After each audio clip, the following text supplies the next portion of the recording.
Hi, I'm Suze Shaner with Sage Leadership Strategies, and I'm your host today of Community Forum.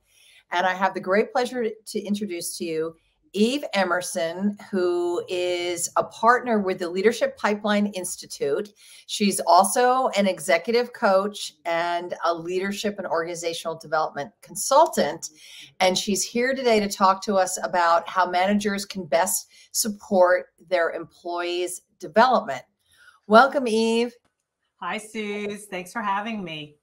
Well, thanks for coming on the show. This is your third time actually being on the show, although you haven't been on in a while. No, it's been a little over a year now. So yeah, happy to be back.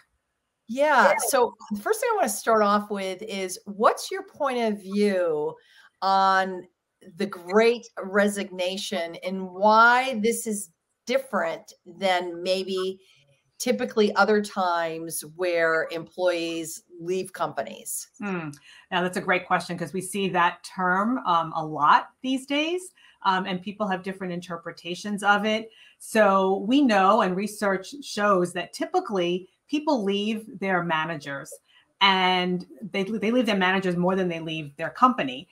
And they will leave because they're not getting the right feedback from them. They're not getting development opportunities or growth opportunities. So that's one of the main reasons, right? And we know that through research. But today, at least in the last couple of years since the pandemic, there's been so many more stressors on people, as we all have been through. And so people are leaving now for different reasons, right? People are either moving to other companies because they want only virtual work because now they've gotten a taste of it and they would prefer to work from home. Or people are leaving the workplace, period, because they're retiring or early retirement and they just don't want to work anymore. So there are many different things that are contributing to people leaving today than maybe 2 years ago. Well, it's interesting. I mean, I kind of refer to it as their, allostatic load. That's an interesting term that I've actually had to explain to a lot of my clients in the last few years. And for those that don't know what allostatic load is, when I explain it, you'll know why. So allostatic load is the sum totality of all the stressors that someone's experiencing at any given point in time. So it could be kind of like the straw that broke the camel's back. I mean, the analogy I like to use is, when you're making a pot of soup and you throw in the chicken and you throw in the potatoes and you throw in the carrots and the onions and you throw in that last potato, soup overflows. Well, it wasn't that last potato. It was just the sum total of everything. So I think sometimes people are like, okay, that's enough. I've had it. Yeah. And I think that's what we've been seeing. And so when you hear about the Great Resignation, all of these factors are playing into it. And sometimes it's not so much a subtraction from the workforce. People are moving from place to place because they're looking for different opportunities. I heard from a client the other day that they're having trouble narrowing down their recruitment process because people don't want to apply, or they apply and when they find out it's in office only, they back out. So people are very specific on what they're looking for right now. Well, that's very interesting because also depending on the jobs, right, that when folks were allowed to work from home full-time or part-time, then it becomes hard to say, well, how could you not be productive at home if you've already been doing it? And so it's interesting. I think some people are feeling like it's a privilege, almost like taken away. If you've been working from home, why do you have to now be in the office all the time? I mean, I think we know, even with research says that, there are benefits to both, to being in office and having that kind of visceral collaborative experience. But there's also benefits, depending upon your home situation, to working from home. Sometimes people can be more productive, but it also is not for everybody either. What do you think about that? Oh, I totally agree. I mean, there are so many different reasons. And my old school hat, prefers in person, the collaboration. There's something that happens when people connect live. And so, but I think that this hybrid approach that more companies are leaning more towards, I think is the right approach, because you're right. The companies that were against working from home before the pandemic all of a sudden realized, oh, wait, this can work. So you've got a balance now of really helping the organization achieve their goals and really managing what people need in order to achieve those goals for themselves and for the company. So I think there's a hybrid in there that we need, that most companies should be focusing on right now. Yeah. And that's interesting, just to figure out what's the right mix of Exactly. hybrid, and what does that look like? Correct. Either to retain and support the culture of the organization and or that individual's productivity. Yeah. So let's talk for a minute about how do people best develop on the job? So yeah, that's a great question. And, we know that development happens in a multitude of ways, right? So a couple of decades ago, there were 3 key consultants that really did a lot of research around how do adults learn the best. And there's a learning and development model called 70-20-10. 70% of how adults learn is mostly experiential, on the job. 20% is through relationships, and 10% is in the classroom. So for the leaders that don't know how to develop people, their first tendency was always send them to a class or take an online program. When in fact, we know that 70% of how leaders learn is on the job. And what that means is they have opportunities to work across different units.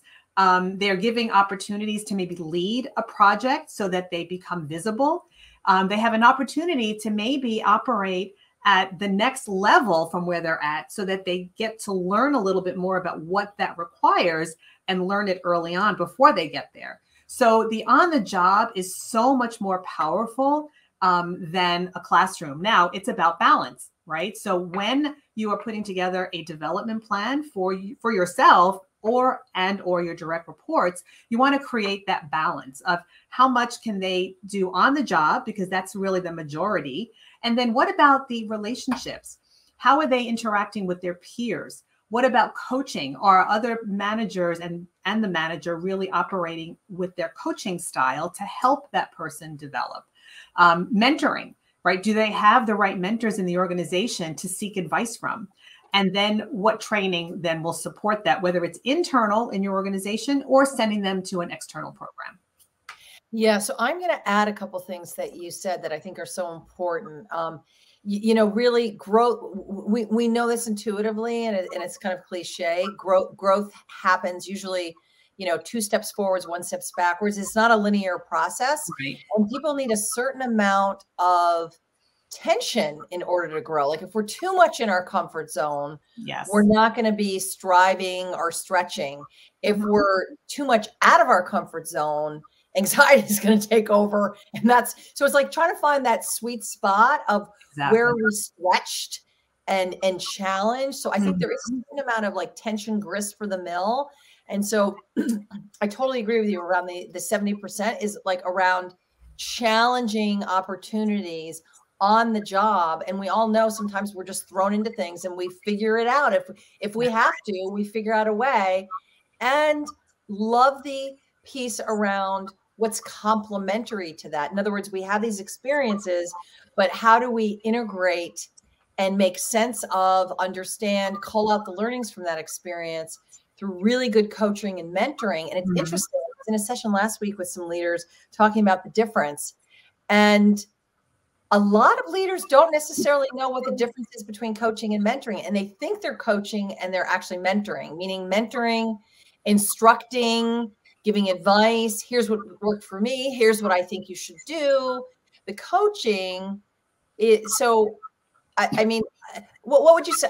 I could go on that, but I want to hear from you. What would you say about coaching and what coaching really is and how to distinguish it from mentoring?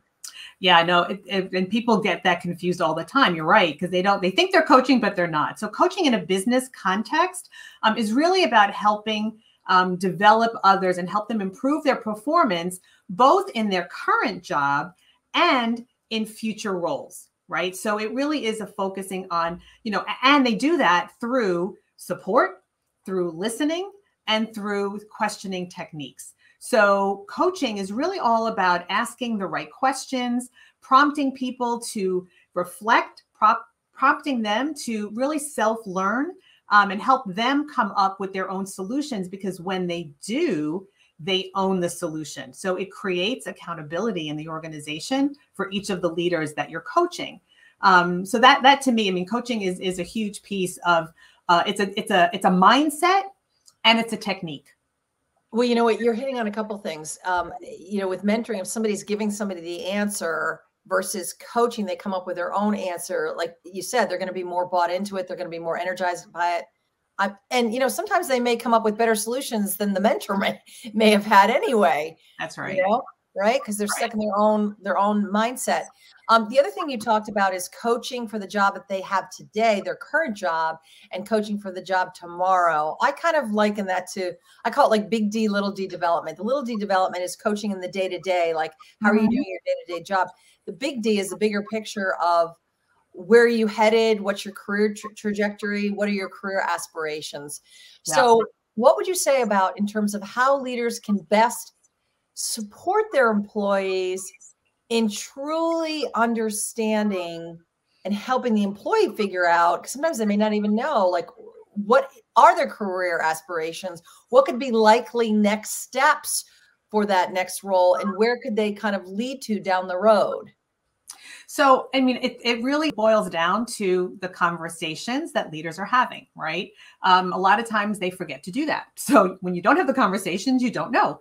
So it's really making time as leaders to have those development discussions, to have those conversations with their direct reports on, you know, what is it that they want to do? What passions do they have? What are they good at? So it's kind of marrying what passion people have for something, what skills they bring to the table, and then what the organization needs. So you start by having those career discussions and then looking internally, you know, what are those roles? What are the levels of work that are available to people? So if I'm a first line people manager and I just have direct reports, individual contributors reporting to me, but I want more. I want to be a broader leader. So now I become a leader of other leaders. And so my mindset begins to shift on, okay, well, what do I need to do differently?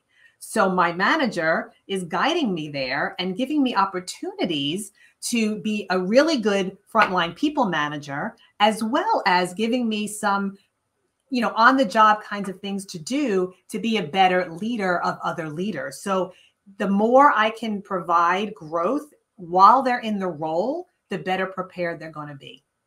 Well, you're raising an important point. I mean, it's very different to be a manager of people versus being a manager of managers. I know some leaders want to go and manage the other, like go around the lead. Like, can you talk a little bit about what's required developmentally to be somebody who manages people doing the job versus being a manager of managers who's managing people to do the job? Yep. Yeah, no, and there's a big distinction there, right? So the leaders and the managers that are managing other managers are probably the ones that are not getting a lot of attention in organizations. And their role is to ensure that the frontline managers are being the best managers they can be, because those frontline managers really 80% of the organization reports into those frontline managers, right? So they have to be the best they can be. So the job of that leader really needs to tap into what's required.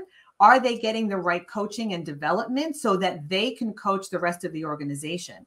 So it's a very critical point and a very different mindset, because when you become a leader of other leaders, you now have to think more broadly outside of your scope and line of work. You have to think more about the organization. What are some of the connect points? That leader is the connect point in the whole organization. They connect up, across, and down.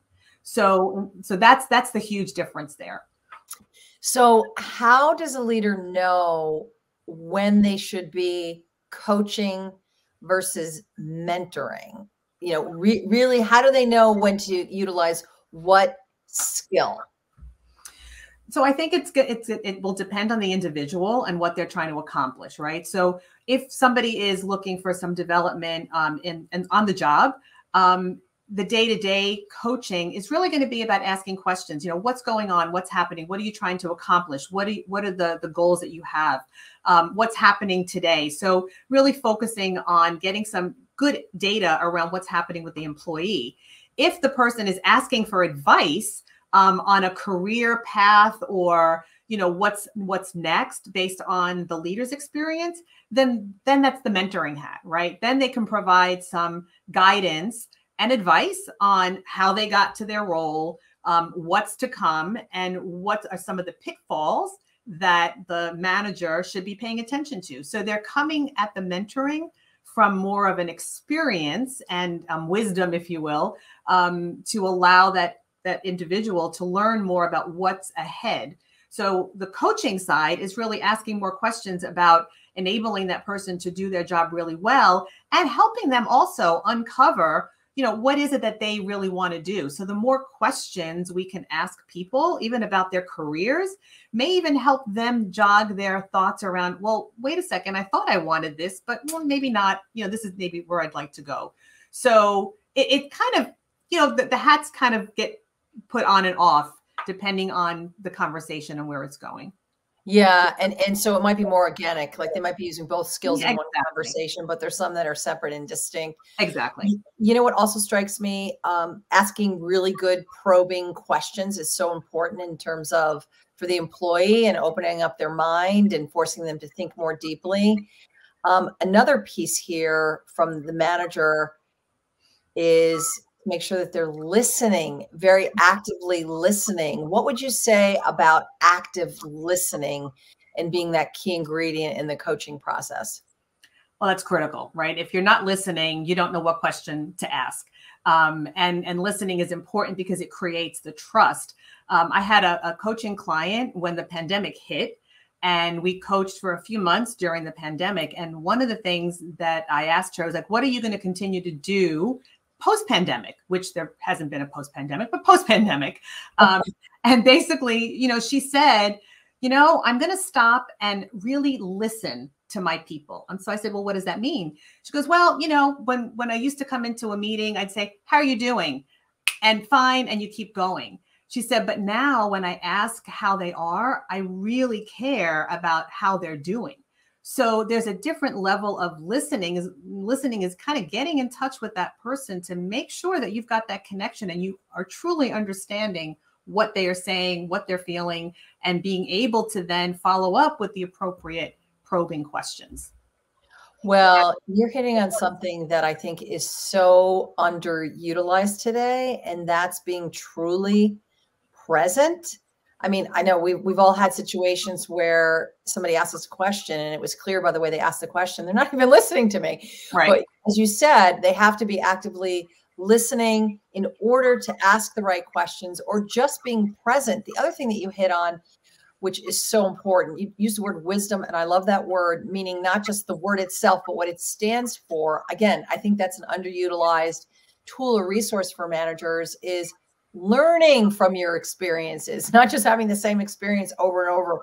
What could you say about maybe if you have an example of where you observed a leader really was able to demonstrate wisdom, truly learning from maybe some hard experiences and bring it into the future in a more constructive way? Oh, that's a great question. So there are many leaders that I've worked with that, you can see that happening when they're moving into a more senior role and actually mentoring their junior staff, right? Because they come from a place of experience and reflection. So the more they have reflected on their careers, the better they can advise others, because that reflection creates that wisdom, right? It's the experience and the reflection that helps them have those conversations with other people so that they can create that path around, here's what's expected, here's what's needed, here's what you should be doing, here's what you should not be doing, just from their own experience. And then that individual will tackle it as they see fit, but they're at least providing that pathway for them.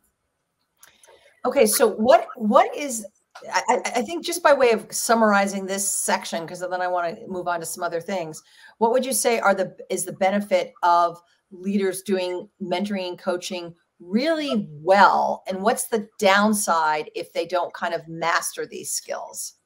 So if the leaders are doing coaching and mentoring really, really well, your retention rate will probably increase, right? People will stay because, again, when we go back to that original research of why people leave an organization, it's because their manager, because they're not getting the feedback, they're not getting opportunities. So good coaching, good mentoring is really tapping into that. So people are feeling like they are being heard.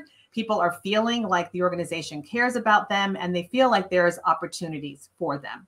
So, and it helps also in really developing the individual and hitting on the business objectives and the goals of the organization. Because as a leader, I'm not only measured on my own performance, I'm also measured on my team's performance. So the more I coach my direct reports, the better they perform. The team performs better, the organization performs better. So there's a knock-on effect. Not done well, they may wind up being the manager with the higher percentage of people leaving because the employees are not getting that. So there's that upside and downside. Yeah, absolutely. Okay. So what do you see in your work in terms of companies that do this like culturally, systemically really well? So, excuse me. I've seen so many different organizations, since our days at IBM, Suze. And so we've seen how it worked there with leaders teaching other leaders. And I've been in other organizations after that when we put in a coaching module or a coaching practice and mindset for leaders and managers, there are more conversations that happen. People are paying attention to their development more. When I was at LexisNexis, we put together a really good, solid succession planning, performance planning process where development plans and development discussions needed to happen. So part of that is, really helping leaders understand what does coaching mean and how do you have those development conversations. So people were getting more comfortable year over year as they were having more of those conversations. I'm also currently working with a large medical device company, and they're doing some transition coaching. And what I'm finding there is they're getting a lot of ahas just around their own reflection, questions that I've been asking, and some realization of where they're spending their time, how they're interacting with their teams. And they're getting some real cleanse. Okay, well, I do something a little differently. This is not working, and this is how it can work better. So they're really getting some aha moments also on how much time they should be spending with their team and the kinds of conversations they should be having with their direct reports. Okay, so a lot of positive stuff. For folks that don't know, how are you defining transition coaching? So transition coaching is really the focus on the leader's current and or future leadership roles as it relates to their work values, time application, where they're spending their time, and the skills that are required. And it's usually when somebody is moving into a new level of a role, or they are being brought into a new organization as a leader. So they're transitioning into a new leader role for them in a different organization. So that transition is really the levels when you come from a individual contributor to a people manager, to then turn into a leader of leaders, to a functional leader. So it's as you grow in the organization, there are different levels. And within those levels, there are different mindset. There's a different way that you should be spending your time, and there are different skills that are associated with them. Yeah. So you know what I'm noticing as you're describing it, you're going like this. It's so the pathway. For those who don't know, I'm like, I know what she's talking about. She's talking about the turns in there. So for those who don't know, which really we came upon Steve Drotter's work on the leadership pipeline, which do you want to speak to that in terms of the turns? Yeah, sure. About the turns. Yeah. I know exactly what you were referring to. I'm referring to the pipeline, right? So when we were back at IBM, Stephen Drotter wrote the leadership pipeline book with two other authors. And so we heard from Stephen. He came to speak to us at IBM when the book first came out to share the concepts and the thoughts and the premises. And so that was the first learning of the model. And we continued to use that premise within IBM and how we created development opportunities for the specific groups and turns in the organization. And, a lot of people in the field use that framework today.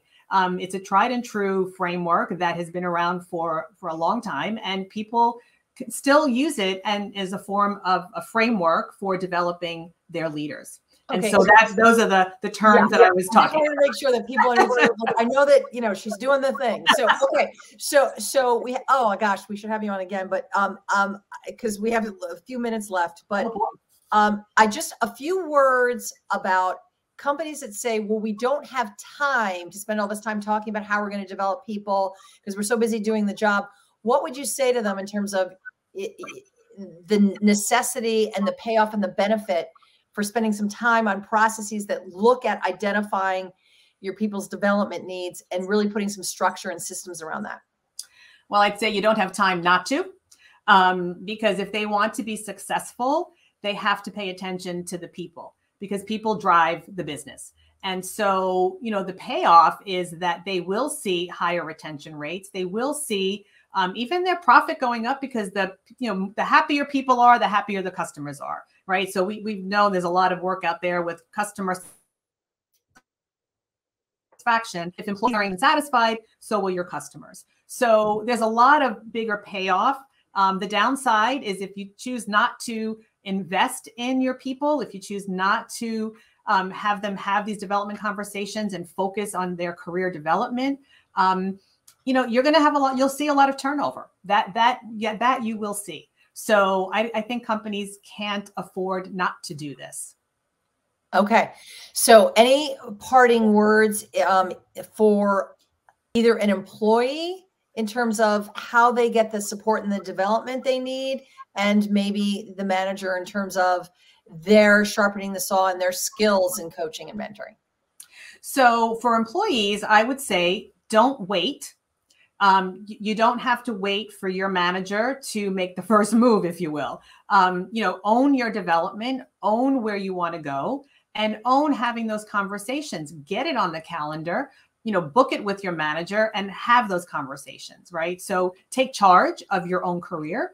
And for managers, sharpen your saw on questioning, using the questioning techniques, getting into that mindset of, you are getting work done through other people. How do I do that the best way possible? Coaching is one key skill to really help your employees develop. So really get clearer. And, there's so many different things out there. There's something called a GROW model that gives you some ideas around how to coach, questions that support that framework. So sharpen your saw on asking the right questions so that you can engage your employees in a much more effective way.